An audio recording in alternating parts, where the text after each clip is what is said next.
नमस्कार दोस्तों, हमारी आज की इस कहानी का नाम है नाज। काफी दिन तीसरी बार बेटी को जन्म दिया। अस्पताल में नर्स ने लेबर रूम से बाहर आकर बताया कि बेटी हुई है, लेकिन सिस्टर बेटी विकलांग है। एक हाथ कोहनी के नीचे से नहीं है, उसका एक हाथ आधा है। सबके चेहरे पे हवाइयाँ उड़ने लगी। सभी एक दूसरे का मुंह देखने लगे। सास शारदा देवी कहने लगी, इस बच्ची को सिस्टर आप ही रख लो, मुझे नहीं चाहिए। मैं रख लूं, मैं क्या करूंगी रख के। अब आप ही जाने सिस्टर, हम तो नहीं ले जाएंगे घर। शारदा देवी बोली, क्यों नहीं ले जाएगी? आजकल तो नकली हाथ पैर सब लग जाता है। जब बड़ी हो जाएगी तो आप लोग इसका हाथ लगवा देना। यहाँ से तो ले जाना ही पड़ेगा, हम यहाँ लोगों को नहीं रख सकते। कावेरी का भरा पूरा परिवार था। सास भी ससुर नहीं थे।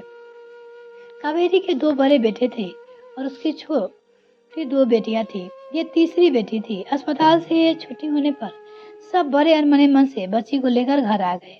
कावेरी ने बेटी का नाम शशि रखा, लेकिन घर में वो सबकी उपेक्षा की शिकार थी। कोई उसे गोद में ना उठाता था, बस ऐसे ही रोती रहती थी। सास शारदा देवी तो बस बैठे बैठे कुर्ती रहती थी। उसका बिलक बिलक का रोना भी दादी के मन में विचलित नहीं करता था। बस दिन भर कोसी की ना जाने कहां से ये बिना हाथ की पैदा हो गई। हमारे बेटी के जीवन में मुसीबत बन के उपेक्षा का शिकार होते हुए जो भी उसके सामने से निकलता, शशि उसका देखकर मुस्कुरा देती। जो बिना भेदभाव को निर्छल बच्चा, क्या जाने कि क्या लोग उसे दूर भागते हैं। फिलहाल ऐसे शशि बड़ी होती रही। बाहर जब भी खेलने जाती सभी बच्चे उसे हथकटी कर चिढ़ाते। फिर वो कुछ न बोलती, बस कुछ आंसू बहाकर रह जाती। धीरे धीरे शशि बड़ी हो रही थी। उसे समझ में आने लगा था कि मेरे एक हाथ नहीं है। अब वो अपने आप को बहुत अपमानित महसूस करने लगी थी। जहाँ भी जाती सब उसकी तरह इशारा करके बात करते, हंसते। स्कूल में तो कुछ बच्चे यहाँ तक कि बोलते कि अपना काटा हाथ वाला दिखाओ। बहुत शर्मिंदी होती। शशि घर आकर खूब रोती, माँ से शिकायत करती। माँ समझा बुझाकर शांत करती। फिर शशि ने एक तकरीब निकाली। फ्रॉक और स्कर्ट छोड़कर सलवार सूट पहनने लगी और चुन्नी से अपने हाथ छिपाए रहती। पढ़ने में शशि बहुत होशियार थी। कहते हैं ना, भगवान यदि इंसान में एक कमी देता है तो अन्य दूसरी खूबियां से भगवान पूर्ण कर देते हैं। हाई स्कूल नंबर से पास किया शशि ने। एक हाथ ना होते हुए भी वो हर काम बड़ी खूबी से निपटा देती थी। घर में माँ को छोड़कर भाई और बहनों में पिताजी की उपेक्षा का शिकार थी शशि। जवानी की दहलीज पर कदम रखते ही शशि का रूप सौंदर्य निखर कर आ गया था। अब तो शशि समक्ष हो गई कि मेरे जीवन का मकसद शादी ब्याह करके घर गृहस्थी बसाना नहीं। कौन करेगा मुझसे शादी? इसलिए वो अपना मन पढ़ाई लिखाई में लगाए रहती। इंटर की परीक्षा के बाद बैंक और अन्य प्रतियोगी परीक्षा की तैयारी में लग गई। इन सब के जब फॉर्म भरे जाते तो वो पिताजी से या फिर बड़े भैया से पैसा की मांग करती तो वो कहते, पहले हाथ आगे करके एक फोटो खिंचवाओ और उसका फॉर्म में लगवाओ तो तुम्हें विकलांग कोटे से छूट मिलेगा। ऐसे जबरदस्ती पैसा जाया करने से क्या फायदा? ये सुनकर अंदर तक उसका मन घायल हो जाता। माँ की भी तो लाचारी थी, उनके पास इतना पैसा नहीं होता था। कितनी चोट पहुंचती थी जब पिता और भाई कहते थे कि विकलांग कोटे से फॉर्म भरो।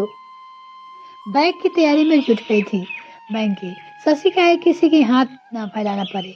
उसको लिखित परीक्षा नहीं थी, जिसका सेंटर शशि की बड़ी बहन यहाँ सागर में मिला था। शशि के जीजाजी ने बैंक में थे। शशि वहाँ पे गई पेपर देने। वहीं पे उसकी किस्मत का बंद दरवाजा खुलने वाला था।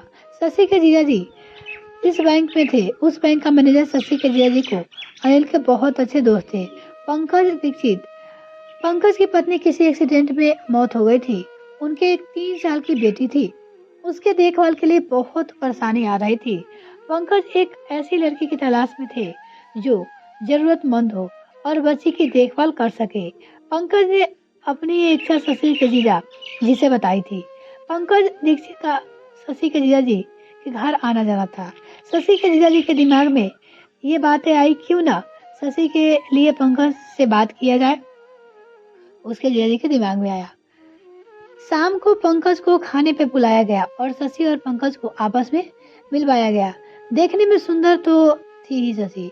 पंकज को पसंद आ गई। और वो शादी को तैयार हो गए। हालांकि पंकज के माता पिता नहीं तैयार हो रहे थे। जाति का मसला आगे आ रहा था। शशि की बहन के घर पे माँ को बताया तो पहले तो कावेरी और पति थोड़ा झिझके, लेकिन दामाद के आश्रम पर वो तैयार हो गए शादी के लिए।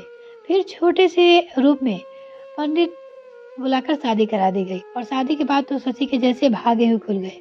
पैसों में खेल रही थी शशि। पहली पत्नी की बेटी को बहुत अच्छे से संभाल शशि ने अपने अच्छे व्यवहार से पंकज के माता पिता का भी दिल जीत लिया। उसके बाद शशि ने एक बेटे को जन्म दिया। एक भरा पूरा परिवार हो गया। बेटी तो थी, एक बेटा और भी हो गया। आज बच्चे पढ़ लिख कर अच्छी नौकरी कर रहे हैं। बेटी की परिधि की शादी हो गई। वो पति के साथ अमेरिका में है और बेटा आशीष भी एमबीए करके अमेरिका में ही है। अब पंकज दीक्षित रिटायर हो गए और आजकल अमेरिका में बच्चे के पास है। एक खुशहाल परिवार है। अब देखकर लगता ही नहीं है कि ये वही सच्ची है जो घर से लोग से अपेक्षित। अब जब भी मिलती और कहती मुझे तो अपनी किस्मत पर नाज है और क्यों क्या कमी है एक किस्मत दे, उसके बाद एक इतना कुछ दे दिया है। अपनी किस्मत पे गर्व करती हूँ और उस ईश्वर का लाख लाख धन्यवाद करती हूँ। ये कहानी आपको कैसी लगी कमेंट सेक्शन में जरूर लिखिएगा और इस वीडियो से आपको क्या सीख मिली आप हमें मुझे कमेंट सेक्शन में बता सकते हैं। वीडियो को देखने के लिए बहुत बहुत धन्यवाद।